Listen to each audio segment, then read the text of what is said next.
Wonderful. Okay, thank you so much, Alex, for joining me today. My old colleague that I used to work with back in the day when I was doing relationship and sexual health education in Essex. Alex, please, would you do me the honor of introducing yourself? Yep, I'm Alex. We have worked together. We did work together for quite a while, um, and I've been in the field of RSHE for a long time now. It feels like forever. And before that, I worked with survivors of sexual violence. So that's my background, where I'm coming from. Awesome. It's so good just to reconnect with you again I because know. like before we were delivering sessions, just like hyping each other up and just like sharing that. And also, Yeah. let's just say credit where credit is due. The incredible feedback that both you and I used to receive from the sessions, which no doubt you are still receiving now. Am I right? And you are indeed, yes. But I think it's the passion for the job, right? If you're showing up and you've got passion in the job, people want to engage with it. And it's when that passion starts to dim that you need to give yourself a bit of a break, Yeah. and come back to it, definitely. But yeah, no, it was really like nice to have each other, because it's not always fun. um, and having someone that you can be vulnerable and be like, that was rough, and someone gets it and goes, yeah, you know what, it is. Let's take a break. Yeah, I really appreciate you saying that because I think for me, the novelty of being like, oh, I work in sex ed, like Mm, the dare I say the glamour of it. There yeah. was a fun, there was a playfulness to it, but let's be honest, there's also a heaviness, which I think we'll touch on in this conversation. I'm curious how you got into this line of work, like what drew you to it, because I remember when you start that passion, that like that fire underneath you, what got you into it, but also how was your sex ed? Oh, this feels like a long and like quite like confusing, and like it's one of those stories where you hear it and then it's like a self-fulfillment, but also loads of different factors. Um, Here so it for it. will come from like my sex ed is how I got into it. So I went to a Catholic school, and I was like, uh the gay in a Catholic school. So like it was not good for me, as you can imagine. And then just being really confused by everything that I was being taught. And then we didn't have sex ed as such, like not how we know it now. Um, it was that I was taught that you get married, you have babies, that's your role. You don't really get a say in it. That's like what happens and how it happens. And then we were led into the library with no like pre-warning, and there were just massive images of STIs at their late stage. And it was like, if you have sex, this will happen. Um, and I was like, well, this has also taught me why I don't want to be with men. So, like, because no one said anything about being gay. Um, so I had the misconceptions that a lot of people have, that like only you can only get it when you're with a man. Um, and then I had the flip side of all my friends, like really coveting being with men.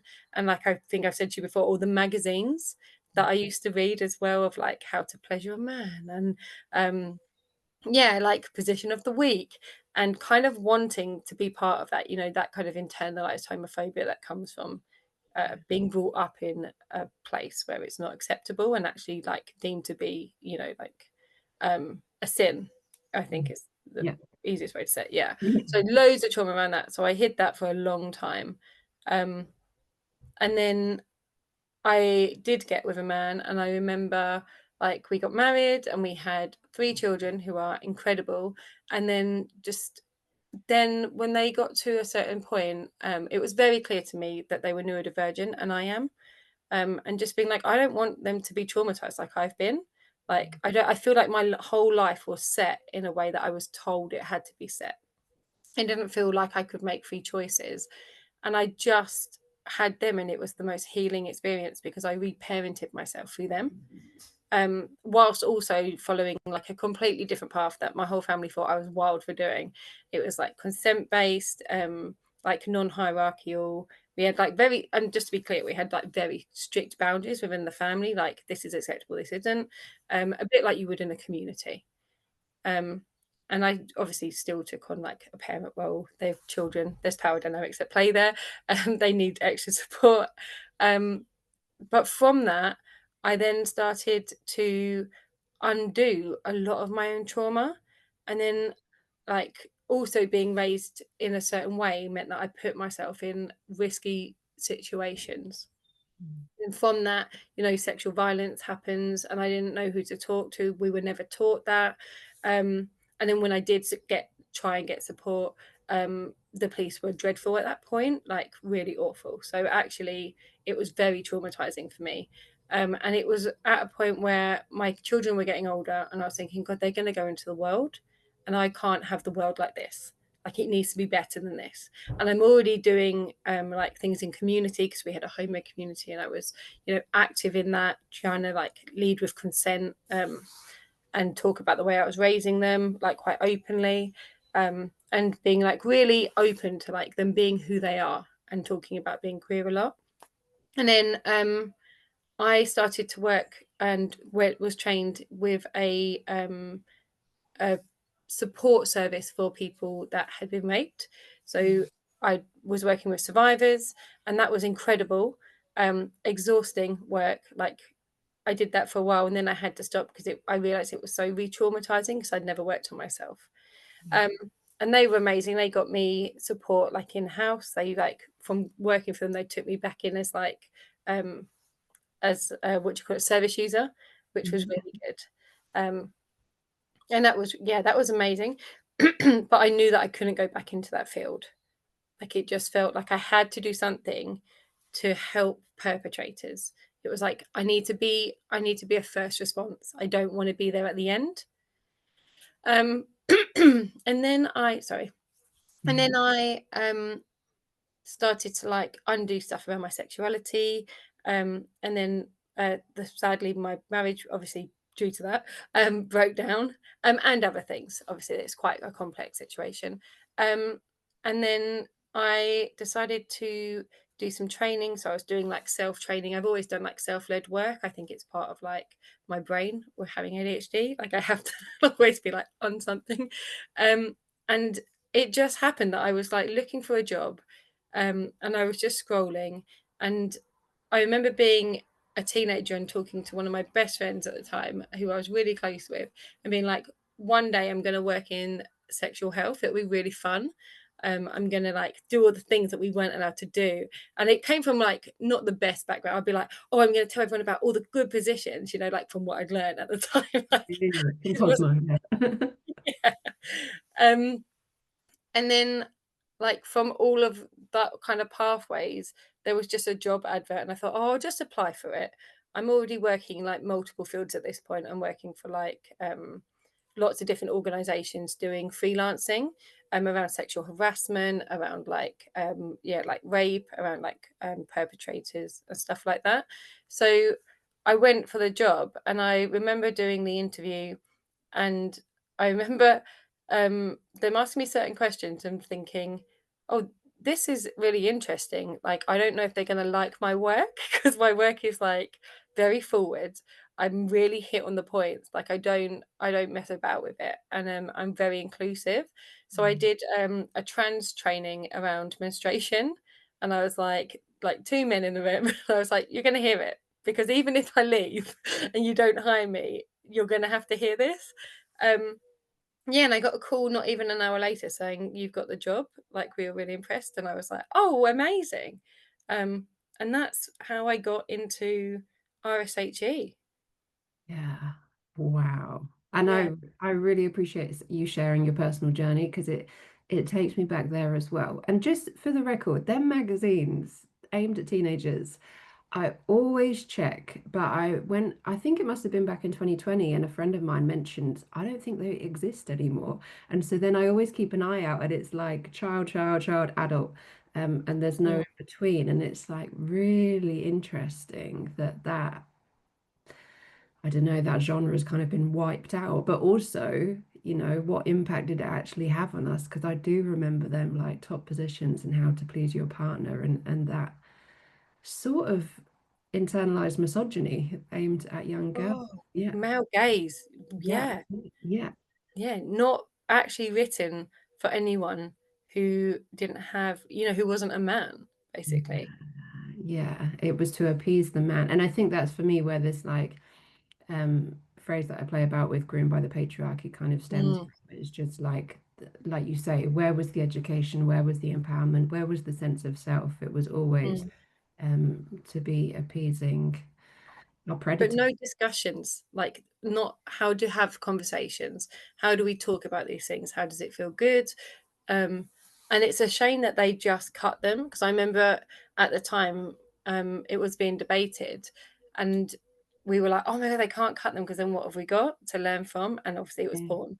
Yeah. Um, which was also a whole like sin thing within the Catholic community. Like, um, and then it was so interesting because I think it was like panic, which seems to be the trend with how things work. They get panicked, they think, oh, this is going really badly. So they don't amend it and think, you know what, teenagers do need this stuff, but actually we need to make it inclusive and we need to make sure people understand consent, understand how to be safe, have those discussions. They just cut it.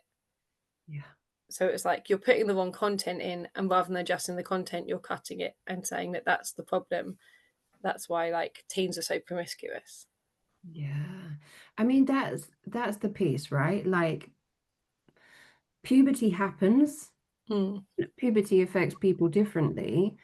But in the world that we live in the societies that we live in, we're just playing out, as far as I'm concerned, as someone that grew up as a teenager, that we're playing out what we see. And when we don't have informed conversations and inclusive education, then where are we getting content from? Like that scene in Titanic where they're hooking up in the back of the car that I probably watched when I was like 13. It was like, okay, it's probably too late by that point. And so mm, where are you actually getting the information from? And porn, and I remember these like rumors of before the internet having like piles of magazines in the woods that the guys would be able to go and access or in the park and how much more detrimental maybe that it is now that people have access to the internet and there's not mm. necessarily a filter or any sort of true real management on that um but there's a gap in the market, right?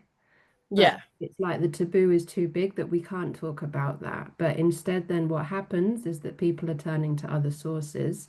It's not going away. People will always, and the reason that any of us exist as well is because someone hooked up, or unless it was IVF, you're adopted, but someone, we have this concept of life.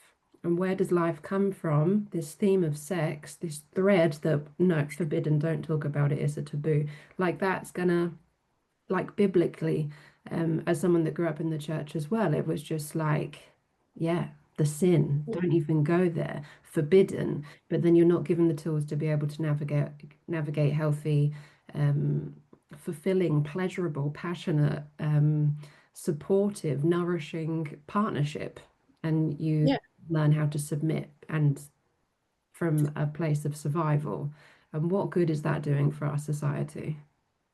yeah. No, absolutely. And like you said, it's not going away. That's what's so frustrating. Like just by saying to someone you can't do it, the likelihood is they're going to do it. Yeah. So, um, and we know the stats show that actually, if you're giving good RSHE, then young people are having those conversations and choosing to have first time sex later. Yes. Yeah, it's so good. Like only 36% of Britons have had first time sex before or around 16 Mhm. because they're having the conversations. They're choosing like to wait longer, to be really informed, and to make those choices in like an empowering way as well. Yeah. And you can look at other parts of the world and see how things are navigated. I mean, some parts of the world we've still got child marriage going on, Mm, and then other parts of the world you've got education in like primary school, and and what's the like data around like teenage pregnancies? Not all teenage pregnancies are necessarily a bad thing, but are you in a place in your life where you feel ready to be able to mm, become a parent, and have you got the skills to navigate it? And I think this kind of speaks to the reality of what is sex ed, right? So yeah. For me, it was realizing that it became RSE or RSHE or all these abbreviations because you have to be able to navigate relationships before you get to the sexy bit. Whereas before it was sex and relationship or Yeah. sexuality education. And when I started, which was like over a decade ago, chlamydia testing people in nightclubs. So much fun. So, so much fun. Friday and Saturday nights spent out clubbing, chatting to people about sex, and collecting pots of peas. Um, uh, but it was really about STIs and contraception. Mm, And I think in my time, seeing how it became with more of a focus on relationships and navigating that, and then breaking that down into self-esteem and body autonomy. And it, really, it's not even about sex because fundamentally, we're not teaching people how to have sex. But I think some people could benefit from that. But again, there's the yeah. taboo. How are you finding it? How have you found it? And dare I say, how is it now? I would agree, actually. To be fair, even when I first came in, we didn't have that much in terms of relationships. It was kind of we were building that. I don't know if you remember at the time, you and I were tasked to build quite a lot of stuff Yeah. around that. Yeah. um, because we were just kind of looking at the sexual side of it, and then it was like, oh, we're missing a whole piece of this. And the wording had changed, and it was like so important, and it was great to have both of us, I feel like, on board on that because we had a lot of experience around making it inclusive in all sorts of ways, like making it very like intersectional, making sure everything was in like everyone was had a voice there, which was so empowering, and it's something that I don't think people have really seen, and there's not enough of it currently within like relationship and sexual health. um but it's been really interesting because when we started, the trends were very much again around consent, which we've always seen, and around getting the information on STIs and contraception. Um, but recently, I would say in the last like year and a half, a lot of our stuff now is around misogyny. So a lot of the schools want us in to work around misogyny, which is a really tough and complex package to deliver because we have to make sure that we are very delicate with having survivors of the effects of misogyny who are in the room, whilst also allowing space for people to explore themes and feelings. um, and that's a really tricky balance to get right, and it's something that I would say we're still working on, and we've got some really great packages. um, but the teachers as well want packages for themselves because they're experiencing lots of really awful things happening. And most of our stuff now, isn't kind of what I would call the lighter side, where it was really fun, where we'd go out and we'd do testing and people would talk to us, and we're bringing that back. So we stopped that for a while, to focus on other things, but now we are all being retrained to give chlamydia testing, pregnancy testing out in spaces, including colleges. So we can go to colleges and offer that now, which is amazing. Um, but most of our work now is around, inclusivity, LGBT plus stuff, which I love, but also from being part of that community, it's really exhausting to deliver on those things, especially when you don't know who's in the room with you. Um, yeah, and around kind of the darker sides of consent and a lot around pornography as well. That seems to be the themes that are happening at the moment, and they'll change. They always change. We'll suddenly something else will come up. We haven't had the stats yet, so as soon as the new STI stats come out, it might be a massive push for that. And it just feels like like you said, like you fight lots of fires that are close to you, Yeah. um, but sometimes we don't look at like what's behind it. We're not going to like early response stuff. We're like fighting the fires that are immediate because there's not enough of us. Like we don't have a full team to do this. Like we have to pick the fires that we can fight, um, and work with what we're being asked to work with. And usually it's very different between the adults and the young people. So when we do an adult survey, they say you should be doing this, and then when we get a young person survey back, they say completely different things that they want to be seeing. That maybe the adults have some fear about them learning. So it's heavy. Yeah, it is heavy. And just taking a moment for that, like, weight that's in the Mhm. room, right? Like, for me, I'm not in that field specifically anymore. And I'm like, just speaking with you now, I'm remembering when the headlines about this anti-LGBT rhetoric Mm. felt like it was creating a battle that we had to go into work and fight. And not because anyone was resourcing us and being like, right, guys, it might be a tough day today, but it was literally living on the front line of Mhm. knowing that you're going out into the general public, into schools, into colleges, into public spaces, and these are the headlines with negative connotations towards the community that have got like an echo of Section 28 and the fact that none of us learnt about queer relationships or sex back in the day. And everything was heteronormative. The fact that it was illegal to talk about homosexuality, and inviting some space in for the heaviness of that as well. And we are passionate and people who have symptoms caused by the lack of informed, comprehensive education back in the day for us to be able to make um, choices or decisions that empowered us rather than left us in a position that perhaps played out as being submissive to someone, for Mhm. instance. And that for me was my thing, like the sex ed revolution, and there was joy, and there was like empowerment, and there was strength, and there was great sex for everybody, for those that want it. And then there was this defending and this fighting and being like, no, no, no, no, no. Intersex people exist. So the binary is a made up social construct. Instead of talking about like what is a boundary for you and what are Mhm. boundaries and what feels good for you, not necessarily sexual, but what does joy feel like in your body?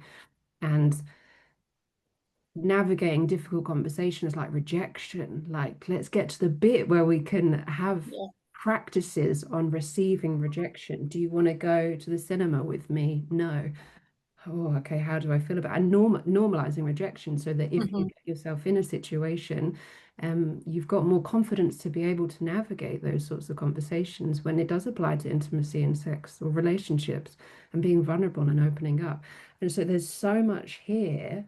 And I think I always say, like, the fact that any of us have relationships, the families that we choose, the children that we go on to have, and just credit to you for navigating becoming a parent and like breaking the cycle and doing it on your terms, and the impact, the incredible impact that has on your children, and their communities moving forwards as well. But this is such core life skills, and yet shush, shush, don't talk about this.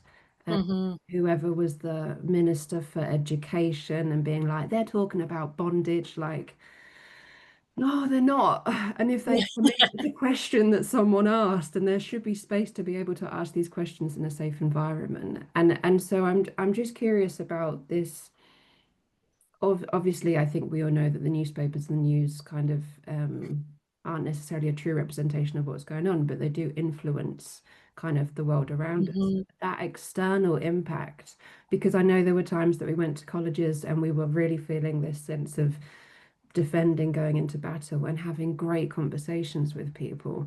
And being like, oh, that's not actually what's going on out here. So, yeah, I'm curious how you find that even with people asking for like sessions around Andrew Tate, like, hang on a minute, do we need to actually talk about Andrew Tate for an hour or what's actually on the other side? So with the development of Mhm. like sessions on misogyny, how are you seeing that impact of what's going on in the world around externally, then Yeah. up in the field on the ground? I think it has like multiple effects on different parts. So obviously, if you're part of certain communities, um, it feels rough, and a lot of the time you're going in and you've got like, yeah, you've got trauma from what you're seeing. and fear about what it's going to be like. And like you said, like a lot of the time, they don't marry. Like you have got the fear because it feels like it's everywhere, and then you're going into these spaces and they're really like they really want the work. Um, but also I have been in sessions where people are very like much following the newspapers and they're quite angry at what we're saying. I've done an LGBT plus session. I think you remember, yeah, I had to leave. It wasn't safe for me. And that was really traumatic. And I refused to do sessions. I was like, as a member of the community, I shouldn't be put in this position. Like we need the allies to step up at this point. It's not feeling safe for me, especially with like the rhetoric going on, especially around trans right now. Like we had lots of big conversations, and actually I think I said to you like the company I work for are incredible. They're like, we're going to keep pushing with inclusivity, we're not going to be bullied out of this. But that doesn't mean that when we go into sessions that my pronouns, for example, are rarely respected. I'll say it and then you'll have two things: someone will accidentally forget and that's fine, I'll correct them and then they'll try again, um, or people will just be like, no. And they'll actively be like, we don't have to do that anymore because of what the government have said around the laws around that. And actually, it's not even a law yet. So it's really frustrating. Like, it's still in discussion. So I find that an incredibly frustrating place to be. But actually, I had a session a couple of weeks ago, and one of the students misgendered me, which is fine. That happens a lot. And actually, I have more space for that because they're normally much more respectful. And the teacher instantly cut in and said my pronouns, and I just instantly felt great in that session. Like it feels like such a small thing, but yeah, I was like, oh my god, thank you. I felt really seen, and then instantly I feel like I've got this buzz about me. I'm like, oh yeah, we're doing the work. Like I've done LGBT training with these teachers, and they're putting it into practice. This is what I want to see. And then other times when we've got a lot about, like there's been TV shows coming out at the moment, um, and I have my own feelings about that show. I think we both know what show I'm talking about. Um, and it's just been fear. Like it hasn't had the impact that we would want to see on the ground. So a lot of people were raving about how amazing it was. I didn't watch it because of my own trauma, but I read the whole synopsis of it as if it was a book, so I could like dip in and out as I wanted to and have my own images without them being put onto me. But the fallout from that has been parents going into panic and having no support or nowhere to go. Um, and that means that when they're coming and talking to us, they don't want us talking about sex. They don't want us talking about relationships. And the pushback's been really difficult for schools. And then also, teachers are scared. They're like, we have to be doing this now. And it's one of the things that we've always been saying to schools, like, don't wait until it's a big problem. It's the same thing with the Tate thing. Like, don't wait until it's a big problem. If you're already fighting these fires, if you're dealing with sexual harassment, if you're dealing with misogyny every day in drips, it will not become a big fire. And no one's doing it until it becomes huge in the media, right? And then they're calling us in panic stations, and we're like, okay, this could have been handled earlier, but we will definitely help how we can. But a lot of the time it feels like it's late, we're late to the game, we're not doing the work early enough because there's barriers. um, and a lot of the young people after watching that program as well, are mad. They're like, my parents are taking my phones away, I'm not allowed to have private time in my room, like I'm losing my independence, and like it doesn't feel good to me. And that just increases their anger and pushes them towards the people we don't want them to be pushed towards. So um going into those rooms and having to do the work with them, instantly they get mad, and you have to allow space for them to say all the problematic things.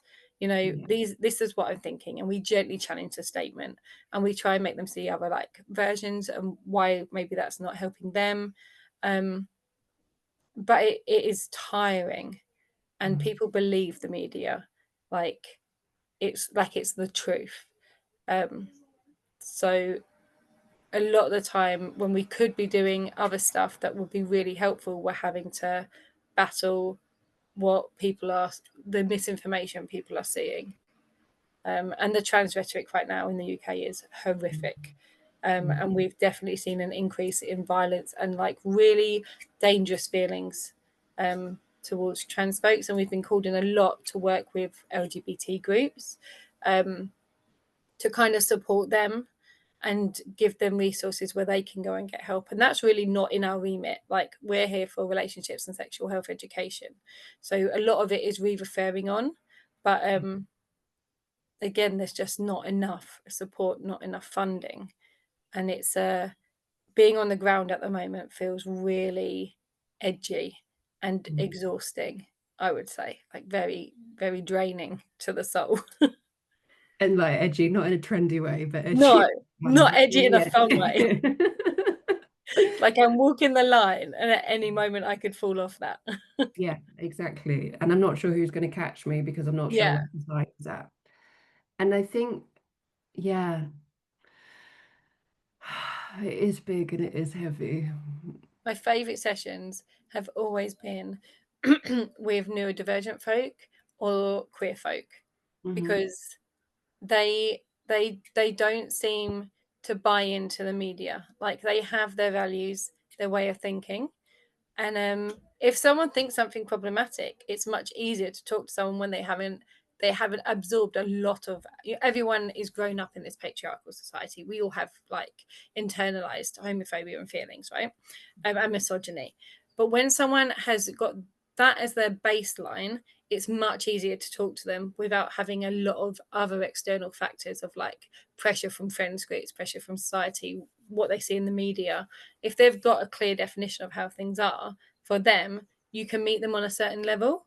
Um, and I can normally come away from those sessions feeling like, wow, we are making a difference here. This is amazing, our work.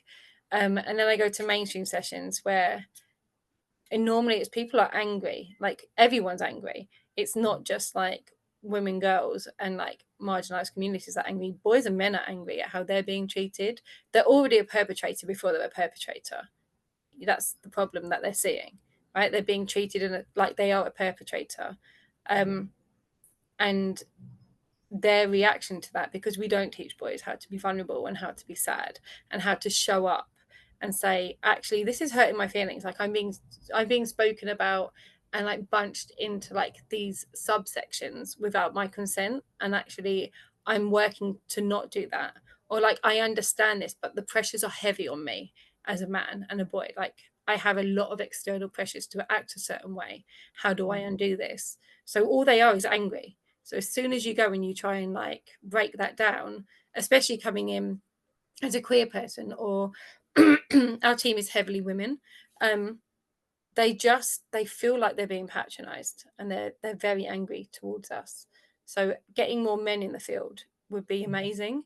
Like, come and do the work, be an ally, like step into these spaces for us, with us. Mm. Yeah, I think even in the like however many years I was working there, we rarely had male colleagues with us. We had, Mhm. but definitely they were the minority. And there's many things that stand out in what you just said. Thanks for sharing. But there was something around values. Like you're talking about queer and neurodivergent people having, in particular, feeling more comfortable in them responding to the stuff that you're talking about. And I get that there's this sense of values, this sense of self, and we're all, especially teenagers, trying to figure out who we are. And I think out of, from the human experience for survival, we're seeking to find ways to fit in. And I think that's why there's been this sort of segregation. Um, and also, what we're talking about, misogyny and patriarchy, has been going on for millennia. Like, the reality, it's not like a fresh issue. It's something that's been going on for so long that it will have been passed down through the family. It is within society, Mhm. it's within the culture, in advertising, in marketing, in the workplace, in families, in communities, in all different shapes and sizes. And so when we're living through this sort of like the Me Too movement and challenging things, and then more and more like visibility of queer and trans people Mhm. and taking up space, and rightfully so. There's like, hang on a minute, this isn't how we've always done things. What's going on here? This is wrong. This doesn't fit um the template that I have in my mind of how life is supposed to look and how society is supposed to look. Um, and coming to porn, because I don't think we can do this conversation without touching on porn, the amount of people that I've worked with that have been like, obviously porn's terrible and porn needs to be banned. Porn is not the problem, right? Mhm. But porn is also a perpetrator in the societal norms that we see. And I think this is that that piece again of how like porn is just reflecting what society is craving. And when society hasn't got the structures in place to be able to navigate healthy, harmonious interactions, um, uh, then people go to the depths and the Mhm. darkest of places in that search tab on Pornhub. Um, Pornhub exists because of the people in the world that exist, and it's being made and exploiting people as well. But there is such a thing as ethical porn. Yeah. Wonders the magic, which sometimes some of these organizations, some of these companies do like free trials just for anybody that cares, and also just to say that people should be paying for their porn.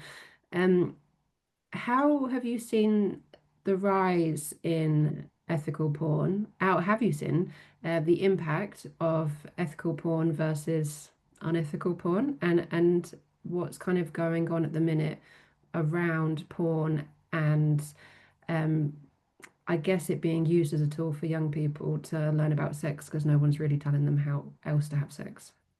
Yes, porn has always been something that we've had many sessions on and requested.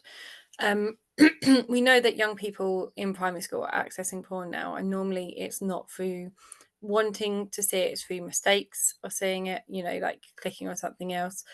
We did work with a group, and a young person had accessed porn at 13, and he had asked the internet how to ask a girl out, and it was so like wholesome and beautiful, his question. And he wanted to do it in the correct way. He didn't want to make her feel uncomfortable. He was like, it was really important to me. And when he went on, it was like very much like violence. Like, you own that person, you don't have to ask them out. And then it showed porn. And he was traumatized. Like, we had to have discussions with him. Um, and I came away, I was so sad about that. Um, and we were discussing it, and I sometimes use that example as well, like obviously anonymously, when I go into colleges, because we work with a lot of like older young people, and we do a lot of sessions around pornography, and they are amazed when they find out like the realities of porn. So we know, like, we'll go into him and be like, "We all know you're under 18, and I'm sure none of you have accessed porn." Instantly, they're all giggling, and they're like, "Oh, have you heard of Pornhub? Have you heard of YouPorn?" And they start to list all the porn sites off, right? Um, so we know that pretty much every class we go into, the majority of people in that class are accessing porn, and all genders as well, and all sexualities, like all races, everything. And we will talk to them about kind of the real size of porn. So, why is there no condom use? Oh, because they have to have talks about contraception, because they have to be STI tested. What about free porn? Where are like the protections in place? And they have the best conversations. Like, although they don't know all the legalities around pornography, they don't know where to report porn that's not legal, and we inform them on that. They do have a certain amount of understanding as to that's quite violent, but that's just porn nowadays. It's that thing of like, oh yeah, we do that in sex, but that's just normal. And it's like, well, do you like it? Well, that doesn't really matter. Like, that's what's done. Um, and it's just like the Wild West. No one is out there like monitoring what they're seeing or consuming.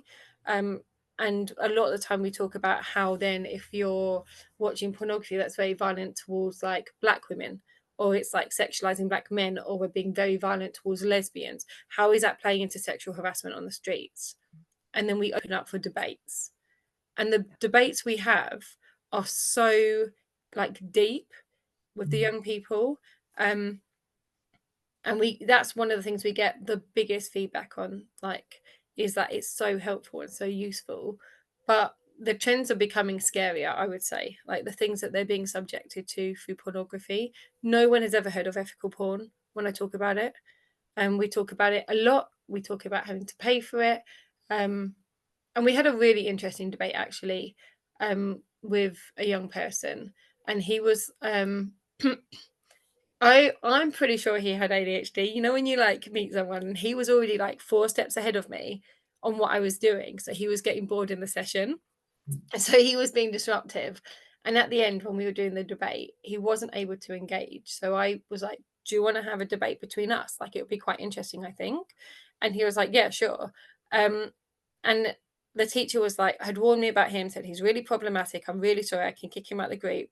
And I was like, no, don't, because actually, like, I 100% like, I'm on like the same level as him. Like, that was me when I was at school. Like, I get it.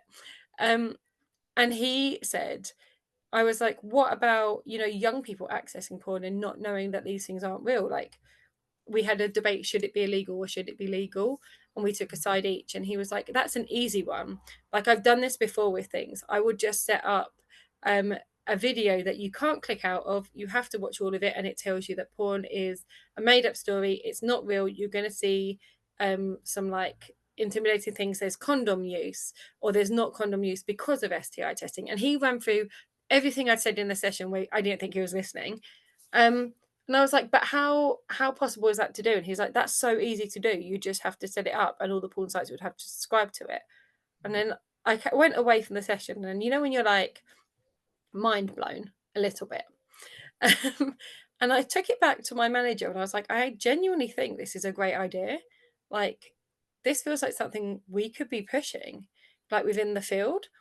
And we've got a big name above us. Like, we work for a company that's got a big name in this industry. Like, if we get their backing, I feel like this could go somewhere. So, and there's a porn review happening at the moment in the UK. I don't know if you know that, but that's interesting. So they were like, should we ban it? And it was like, don't do that. You'll drive people to like darker places. Um, let's just make it more informed, and actually let's start, making sure that people have rights. And one of the young people did say to me, I may have ruined porn for them, because every time they see something violent happening, they're like, "Does that person have like rights?" I'm like, yeah, sorry, write it How down. dare you? Yeah. Um, and yeah, we're pushing it forward now. I'm trying to get a petition out to see if that's something people would want, and also it means that if people are clicking on porn accidentally, there's like a barrier first, right? So they can be like, "Oh, these are the things I'm about to see. I actually don't want to see that," and they can get off of it. Um, and he was like a 16-year-old came up, and it's like, why has no one done this before? Like, this is such a great idea. Um, so the young people, they want their education, and they don't necessarily want it to be the way it is. Like, a lot of young people say they regret seeing things that they've seen, or they feel like they have to do things that they don't want to do because they don't understand that they can say, I don't want to do that. And actually, that is just fantasy.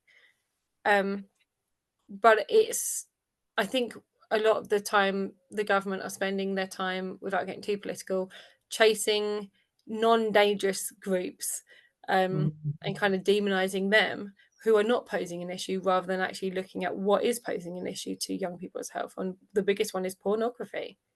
Yeah. But I don't know if you remember the really interesting stat. I can't remember the exact numbers, but it was like the majority of people in Parliament have open pornography like multiple times during the day.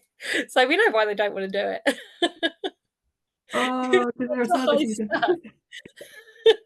Yeah, I do remember that. And that, Yeah. that that's the reality, right? There's money at stake. And we're all Yeah. chasing that.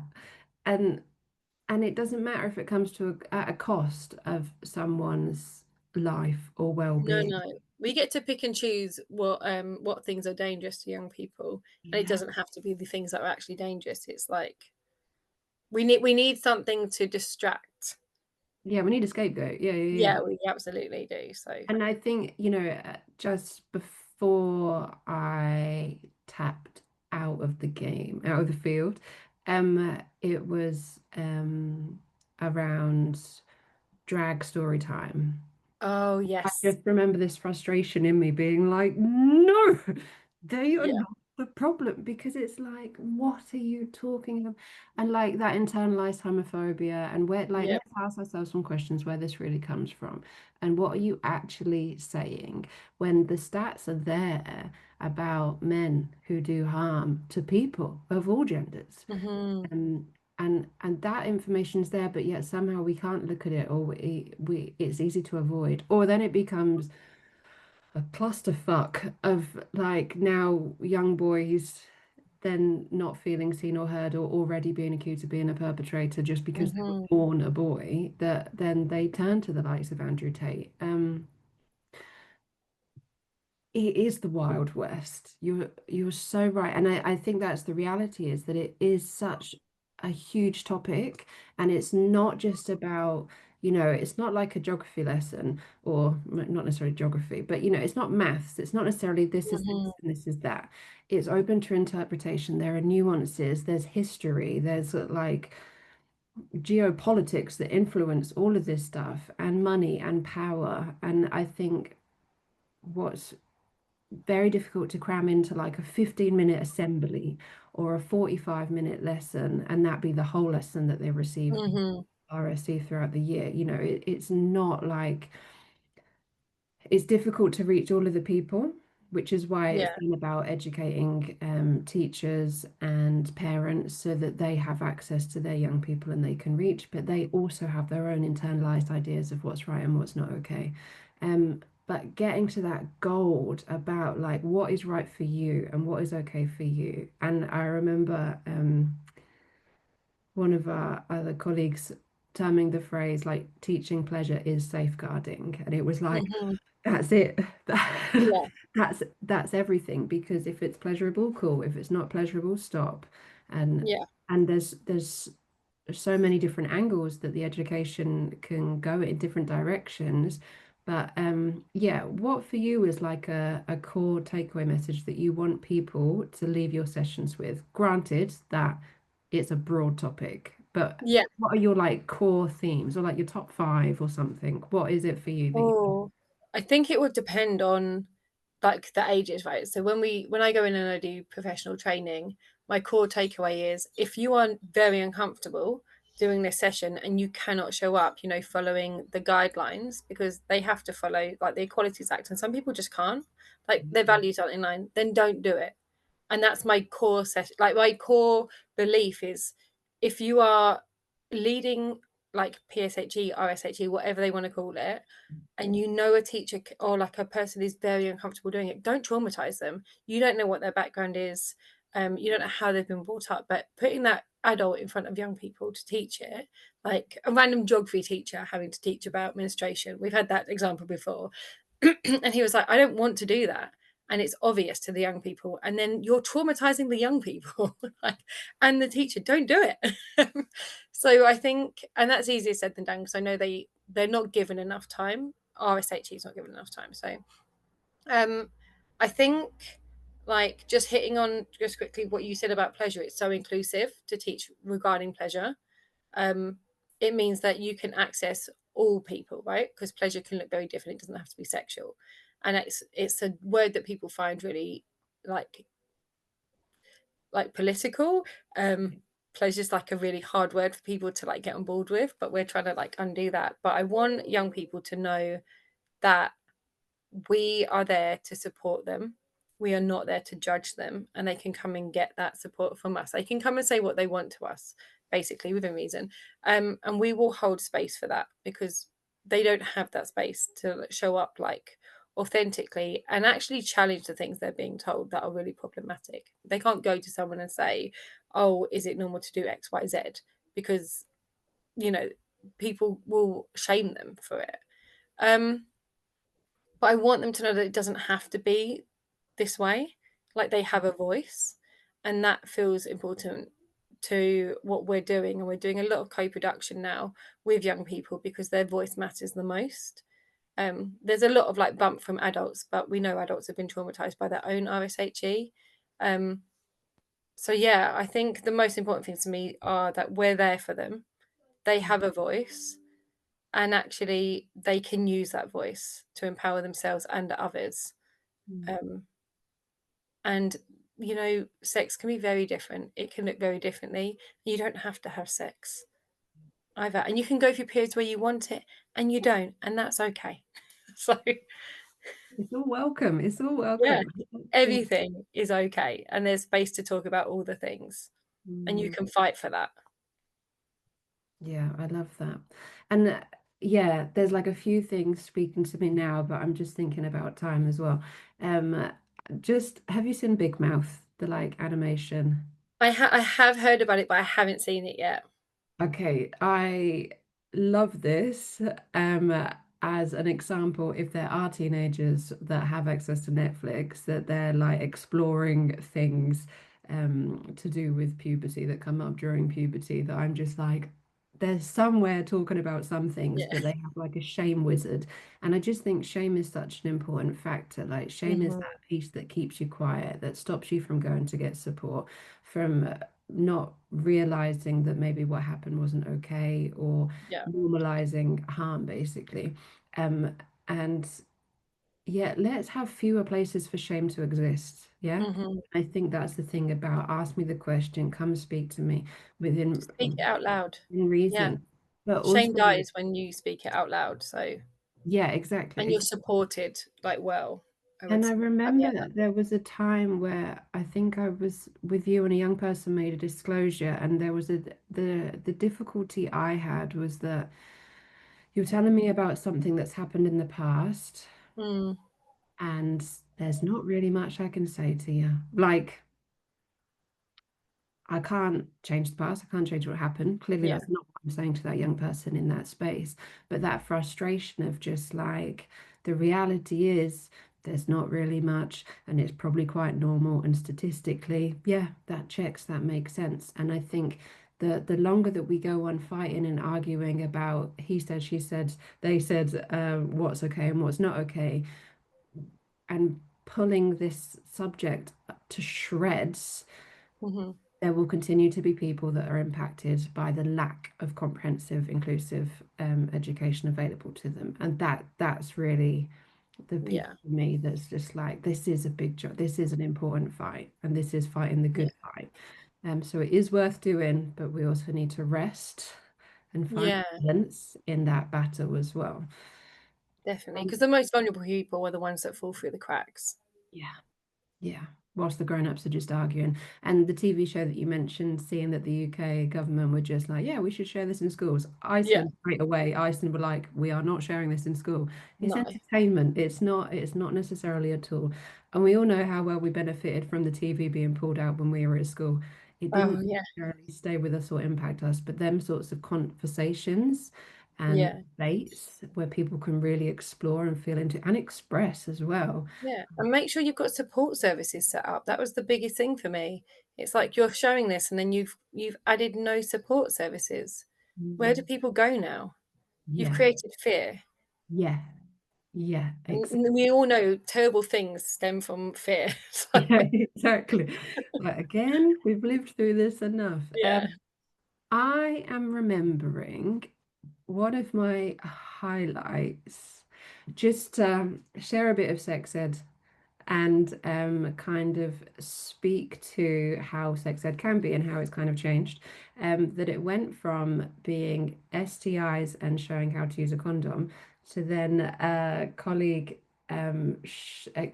opening up a sachet of lube and kind of demonstrating sensuality without any explicit detail or vocabulary, which at the time when I witnessed it, I was like, oh my God, what is she doing? What is she doing? And then I used it in sessions and I was like, I'm not telling you how to have sex, but there's a very different image being portrayed to you when I'm gently massaging my hands, and maybe it implies to you that you could give yourself a nice hand massage and experiment with sensuality.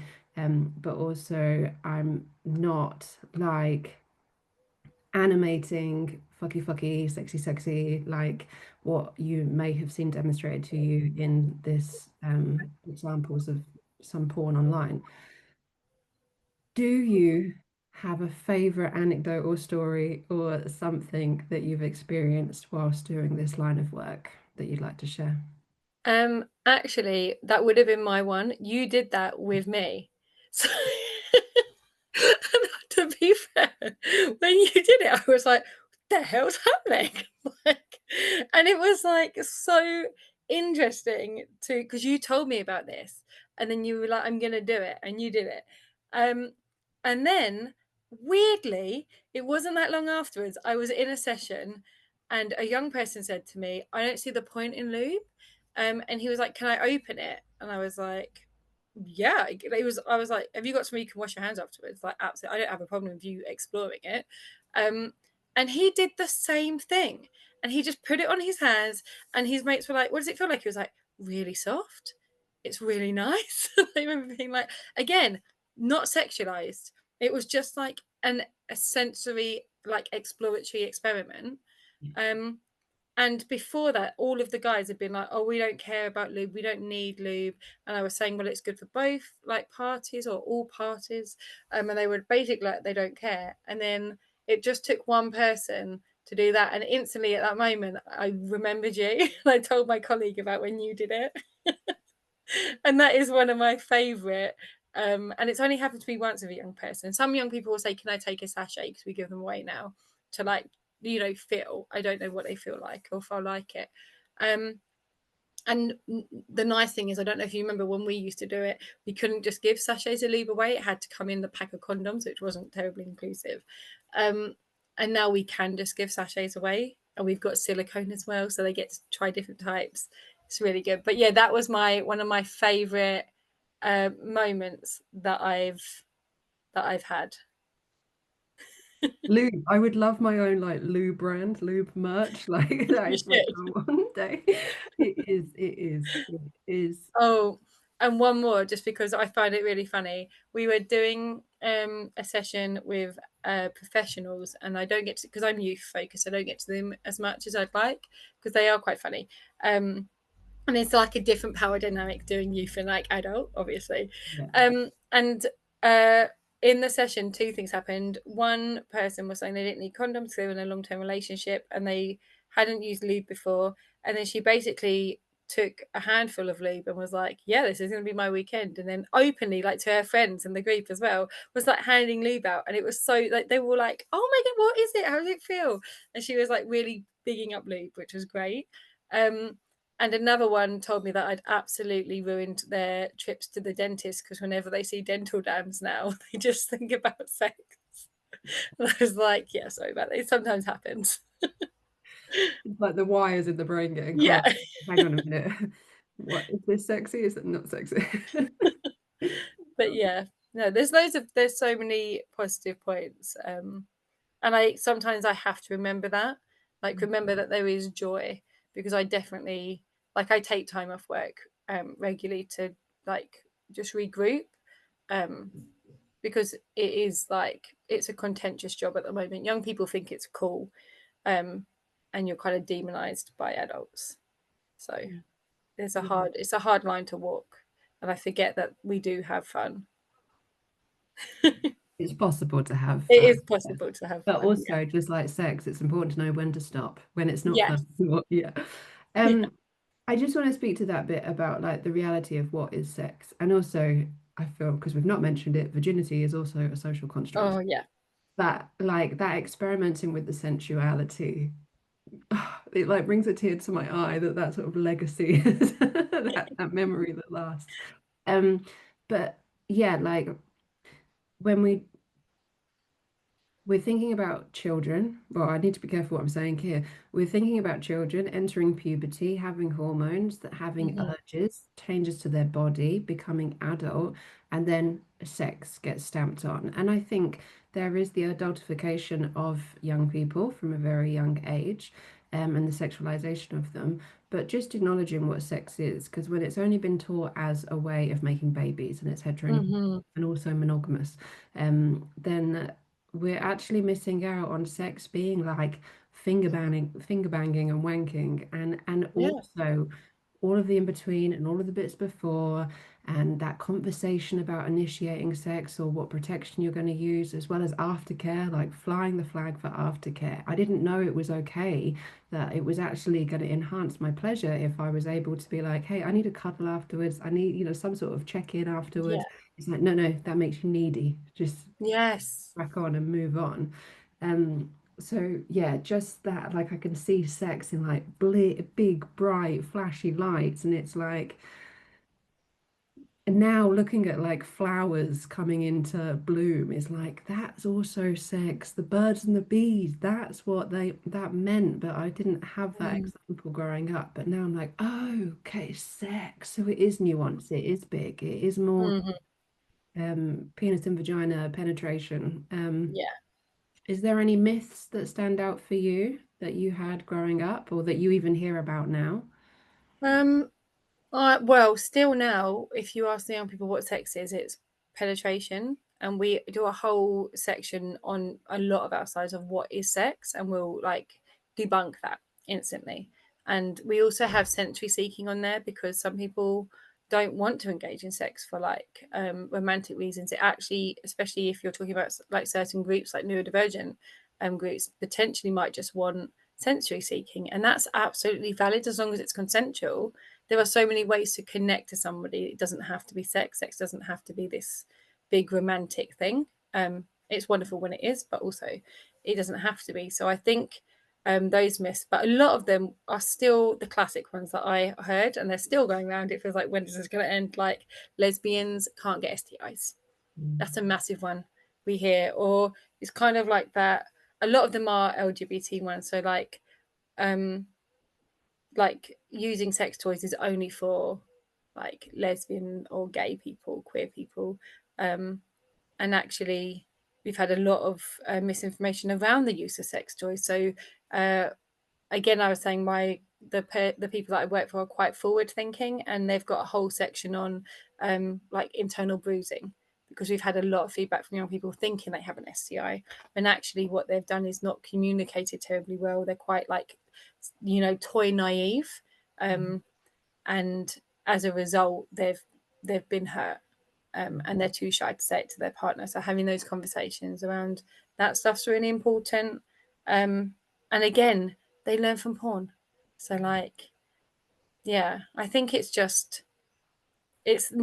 hasn't changed significantly in some of the myths. Obviously, we've still got a lot of the fallout from the HIV stuff, with the wording, and HIV being spread through saliva and kissing, and a lot of our time is done, saying no, that's not how HIV is spread. And a lot of people don't know about the medication, but I think it's getting better, but because it isn't seen as like a necessity, and a lot of older generations haven't had inclusive RSHE, so they're not teaching the young people. A lot of the myths at the moment in our generation and the younger generation are still following through, and the hope is they're learning it now, so in the next generation we can start kind of combating these myths.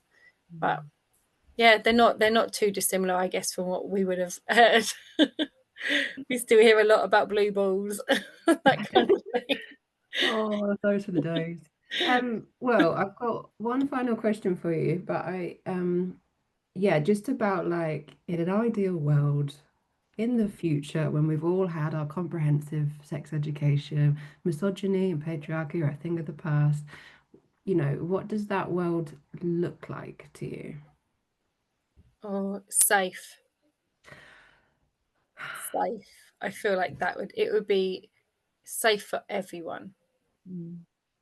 to show up authentically as themselves, all genders, all races, all sexualities. Um, yeah, yeah, all like differing of needs accepted. Because we're not, like you said, we're not just talking about sex here. We're talking about inclusivity. We're talking about such a wide range of things.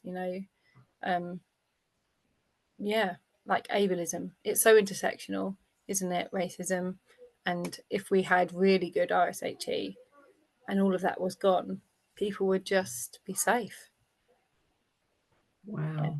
Yeah, it's such a good. Wouldn't that be the dream? Isn't that what we're all trying to fight towards? I think Yeah. there's nothing more sexy than allies and advocates and Oh, educators that are trying to shape the world. That's why I was flying the yeah. flag high and catch myself there. I was flying the flag. I put it down to catch a break because it is Yeah. exhausting, or I passed it on to someone else.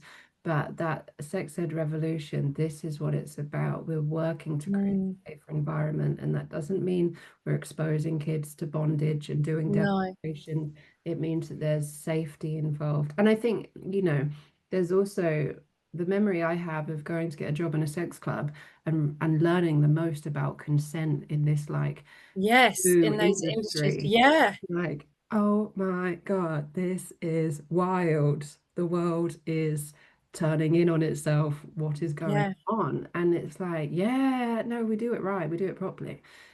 Yeah. Um, It's been the most interesting, like few years of my life, um, kind of for myself as well, like learning new things as well, and like being able to teach those has been unbelievably healing again. And really interestingly, to do this work, I've had to become completely asexual. Like mm, I can't engage. Like I feel so traumatized, and there's so much I need to work through around that. That actually I can't find the pleasure in it anymore.